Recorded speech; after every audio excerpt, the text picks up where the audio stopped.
Ich sing jetzt das Geburtstagsstanzl über den ganz dem besonderen Mo. Seine Frau hat mich beauftragt und das war auch gleich da. Recht viel kann man über ihn, aber eigentlich nicht sagen, weil alles das darf er sicher selber nicht vertragen.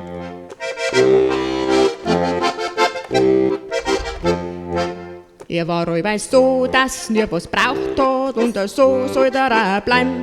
Und sonst gibt's nicht viel zum Berichten und zum war auch nicht viel zum Schreiben. Man möchte ja auch höflich sein und nicht noch geschert. Und ich weiß ganz genau, was sie beim Singen so gehört.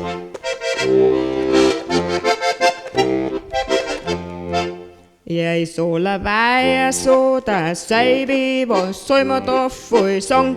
Und über irgendwelche Hobbys da war auch nicht viel zum fragen. Ich weiß nicht ganz genau, was er mag und was nicht, weil sonst könnte so einer falsch verstehen, da gab's ein Gerät.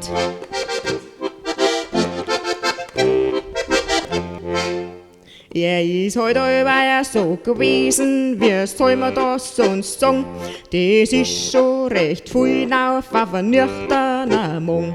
Aber ich sing noch ein bisschen weiter, tralalalalala.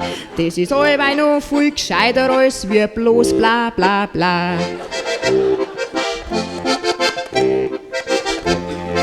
Ja, und eins noch, das war noch wichtig, das hab ich ja noch gar nicht gesagt. Wie alt dass er heut geworden ist, das hab mich schon noch blockt. Er ist schon 65, ja, oder wann's jetzt 60 sogar? Naja, wir wünschen heute dem Jens Detlef noch viel schöne Jahre.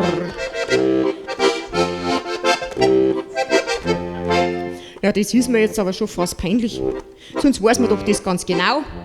Aber woher soll ich jetzt das wissen? Gewusst hat's ja nicht einmal seine eigene Frau.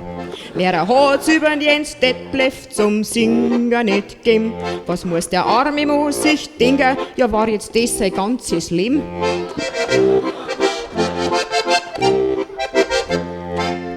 Da schaut mich der Jubilar mit ganz großen Augen an.